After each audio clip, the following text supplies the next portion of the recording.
If you need to know one thing about me, it's that I'm good at keeping secrets. And this time it almost blew up in my face.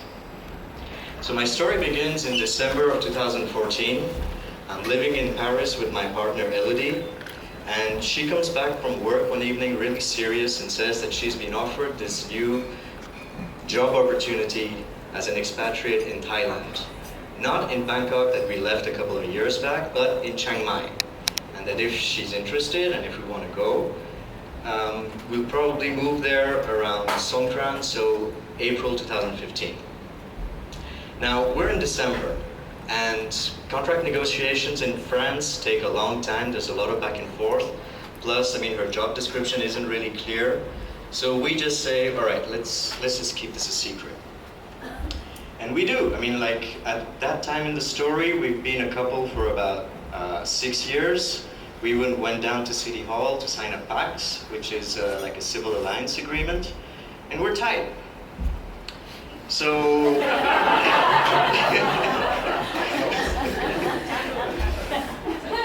yeah, let's keep this a secret. I mean, and besides, I mean, I'm good at keeping secrets. You know, on a scale of 1 to 10, I'm like Ned Stark in Game of Thrones. So, and because that's what a secret is for me. You know, it's this vow of loyalty between two people, and it builds up to values such as trust and commitment, which are, you know, healthy for a good relationship. So I say, fine, we'll keep this a secret. And I keep this secret from everyone. Our neighbors, the concierge, our coworkers, our families, our friends, nobody knows. So December grows by, and we managed to survive Christmas and the New Year without blurting anything. January comes in, and we're still good. But at the end of January, my best friend Jibe calls me and says he's got 2 tickets for the AC/DC concert of Rock or Bust, which is going to happen in May in Paris. And he asked me if I want to go because it's mosh pit tickets and it's going to be great. Now, I could have told my best friend there and then that we were going to go to Chiang Mai. But like any mature adult man, I just say, AC/DC? Hell yeah, let's do this. But now I'm conflicted. Because I've lived abroad most of my life, and I've seen my circle of friends change every 3 years or so. So having a best friend like Jibe that I know for more than 20 years, it's really a big deal. I mean, like even my family, when they introduce him, say, oh yeah, the boys met when they were in high school, but like long story short, he's part of the family.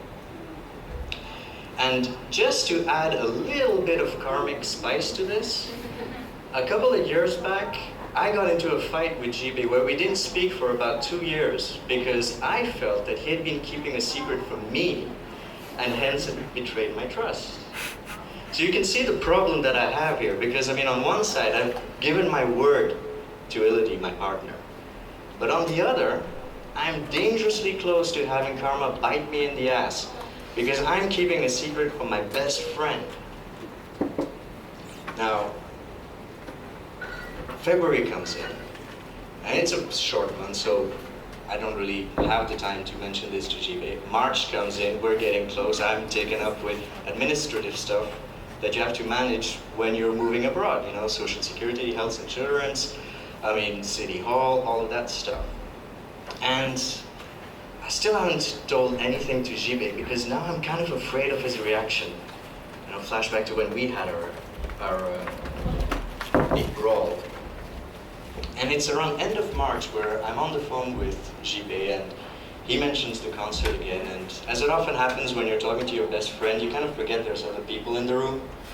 And we talk about the AC/DC classics, and Highway to Hell comes to mind because that's more or less my predicament right there.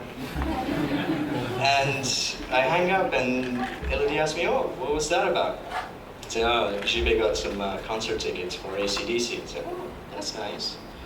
So, Vincent, did you tell Jibe that we were moving to Chiang Mai? I'm like, oh, now's my moment to shine. I said, no, I didn't say anything.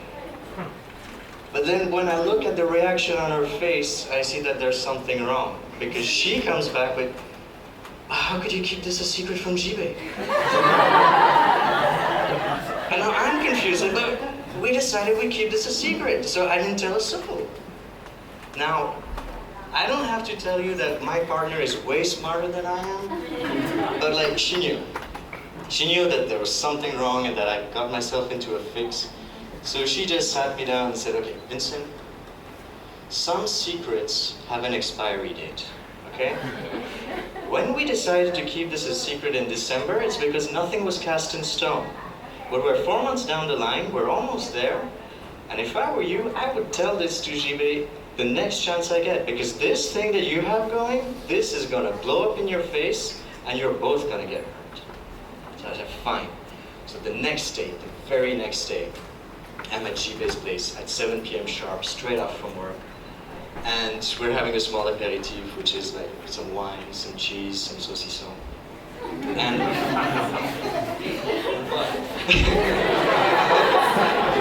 I'm smoking my cigarettes like they're Kit Kat bars. And my friend looks at me with genuine concern. He's like, are you all right, man? Because, I mean, I've known you for a long time, and I mean, I know when something's wrong. You can, like, is everything okay? So I'm like, okay, here goes.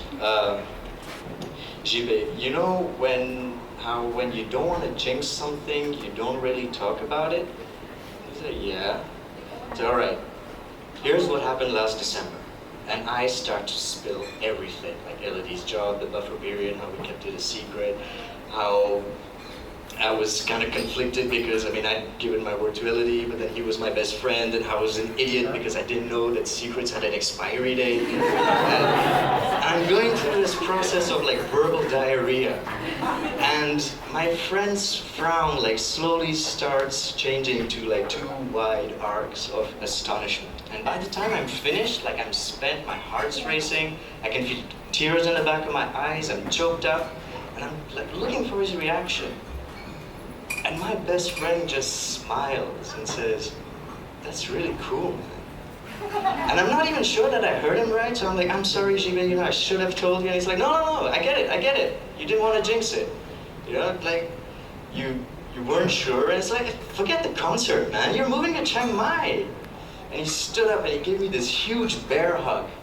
And I felt so relieved that I just cried all over his shirt. I mean, he says that he had the smoke of the cigarettes in his eyes, but like after a while he's like, all right, stop it, break it up. We are not pussies. Let's have some more wine. I said, all right, great, Jibe, that's great, because now that you know that we're leaving, I mean, there's this one favor I have to ask of you. So yeah. So you know that the Thai government doesn't recognize the Pax, right? So yeah. So on the 11th of April, I mean, Elodie and I are going down to City Hall to get married. So, Jibe, will you do me the honor of being my best man and my best friend? I said yes. Thank you. That's what's up.